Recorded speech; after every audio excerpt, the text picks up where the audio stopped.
The nation's first black television news channel is coming soon. Hi, I'm Chris Castile in the Washington Bureau of the Oklahoman, and I'm here with former Oklahoma Congressman J.C. Watts, now Washington-based businessman who's going to be the chairman of that channel, which is launching sometime next year. J.C., can you tell us how the idea for this came about and what you envisioned for it? Well, Chris, I actually saw some signs of this when I was conference chairman for Republicans, and I saw some data that said when you looked at the top 10 TV shows in the white community, the top 10 TV shows in the black community, none overlapped with the exception of one. ER was number 1 in the white community, it was number 10 in the black community. So I started asking questions, why? Why is that? There was a time that you and I can remember the days when it was CBS, ABC, NBC, and we all got our language and we got, our culture fed through 3 networks. Right. Today it's totally different, and people, I think, receive the news and they want to hear the news in ways that they want to listen to it. So Black Television News Channel it's a network or a channel that we've established to market to the African American community. Economic news, the social issues of the day, the political issues of the day. Right. None of the mainstream news sources target the African American community in ways that they actually want to listen. So we think there's a niche out there that we can meet that need, and Comcast is a partner of ours. DishNet is a partner of ours. So we think we've got good distribution, and we've got a chance to make it the place to be for the African American community. And in fact, you mentioned the mainstream media's coverage of the African American community. In fact, there's been criticism a lot about the way the mainstream media portrays the African community. I mean, do you share that criticism, and how will you try to improve that coverage? Well, Chris, I do share that, and while you can't, if J.C. Watts, does something crazy with another African American in terms of fighting or get busted for drugs, you can't say that's not news. We don't want to report it because it makes the community look bad. I mean, it is what it is. Right. It's news. You're obligated to report on that. But I think the message that I would send to society as a whole is that there's more to the African American community than just crimes or drugs. There's, you've got African American communities that or African Americans that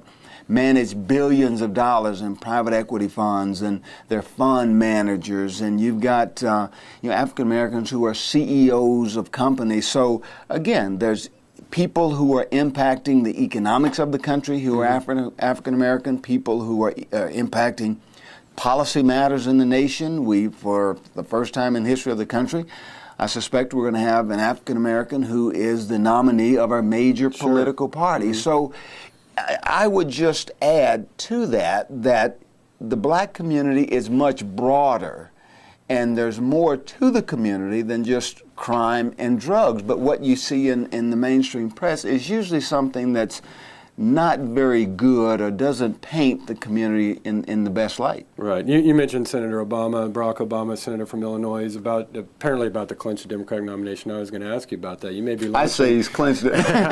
Exactly. Yeah, your channel will be launching in the same year that he may be the nation's first black president. Have you thought already about how your channel would cover him?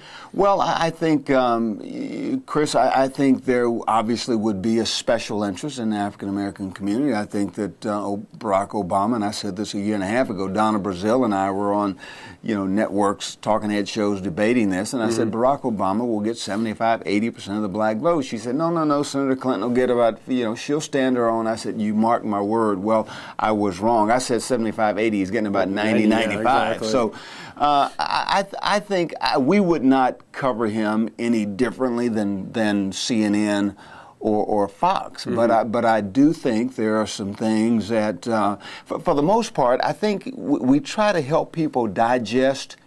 All demographics, I think, should be able to digest how tax policy impacts them as a community, how foreign policy impacts them, how poverty policy impacts them, or dealing with poverty. How does it impact different demographics? And, Chris, in a society today, I've heard more about white voters and black voters and Hispanic voters in this election than in any time I've been involved in politics. And I think that's the marketplace that we're in. I don't think you have to change your values, you have to change your principles.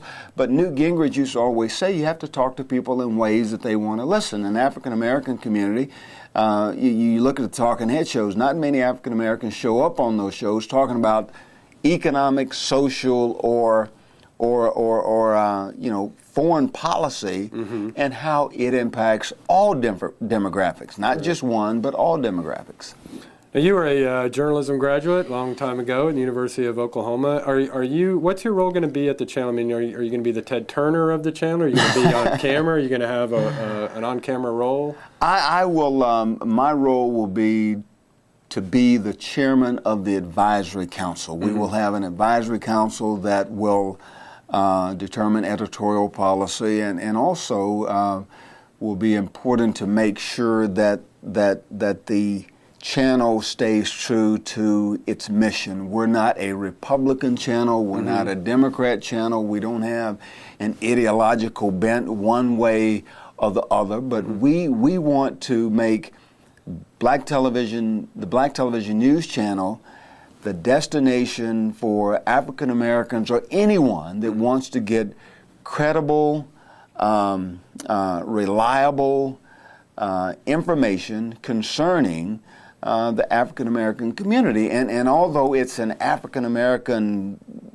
channel that markets to the African American community, that broadcasts to the community, Chris, I think you and I, you being white, me being black, there are things that I don't know about you and things that you don't know about me. And I think the better the strength of our relationship is going to be determined by how well you know my culture, how well you know my pet peeves, how well I know your culture, your pet peeves. There are things you eat that I don't eat. There's things that I eat that you don't eat. But that doesn't mean we can't be friends. We just have to understand, if I invite Chris to my house, I can't serve that. Chris isn't going to eat that. So that's kind of diversity. That's what diversity is all about. Understanding, the culture and I think the values of the people that you're dining with. And so we think the Black Television News Channel has an opportunity to really be something special. And as you said, we're going to launch sometime mid to late summer '09. And who will be? Will it be available nationwide at first? Comcast represents, Comcast represents about 53% of the African American cable households. Okay. We have an agreement with them. Time Warner, we're in discussions with them. They represent about 42% of the African American cable households. So with those two, we'll have 95% of the African American cable households. DishNet, we have an agreement with them. They give us a footprint nationally around the corner. Now, their satellite, Time Warner, Comcast, their cable. We've got with the Comcast the agreement that we have. It's the first 6 markets will be Atlanta, Baltimore, Chicago, Detroit, Philadelphia, and here in Washington, D.C. And again, DishNet gives us a national broadcast. So, that is the key to it. Distribution, I saw, numbers saying, some people saying it's going to cost $100 million. Technology and content partners today, totally different than it was when CNN launched 25, 30 years ago, Fox launched, 15, 16 years ago. Totally different. We can do it much less expensively than that and really put an HD product on TV for all Americans to tune into and hopefully be informed and educated and inspired. Well, great. Well, good luck, and thanks so much for coming in. Hopefully you'll come back and tell us how it's going. Look forward to it. All right. Thanks, and look for more on this and other stories in the Oklahoman.